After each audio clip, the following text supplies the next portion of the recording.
সবচেয়ে ভয়ঙ্কর 4টি হাদিস। 1, যে ব্যক্তি অন্যের গুনাহ নিয়ে খোঁটা দেয়, আল্লাহ তাকে সে গুনাহ না করানো পর্যন্ত মৃত্যু দিবে না।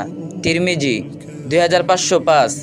2, রাসূল সাল্লাল্লাহু আলাইহি সাল্লাম বলেছেন, মৃত্যুর পর তোমাদের মাথা পাথর দিয়ে ভাঙ্গা হবে যারা ফজরের নামাজ না পড়েই ঘুমিয়েছিল এবং যারা কোরআন গ্রহণ করে তা ছেড়ে দিয়েছে। বুখারী 7047। 3, আল্লাহ তাআলা বলেন, তুমি ওই দিনকে ভয় করো যেদিন তোমার মুখে তালা লাগিয়ে দেওয়া হবে আর তোমার হাত পা তোমার কৃতকর্মের সাক্ষী দিবে। সূরা ইয়াসিন 65।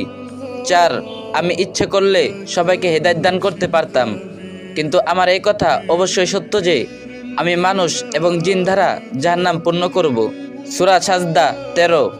রাসূল সাল্লাল্লাহু আলাইহি সাল্লাম বলেছেন, আল্লাহ ওই ব্যক্তির চেহারা উজ্জ্বল করে দেন যে আমার কোনো হাদিস শুনেছে অতঃপর অন্যের কাছে পৌঁছে দিয়েছে। আবু দাউদ 5500।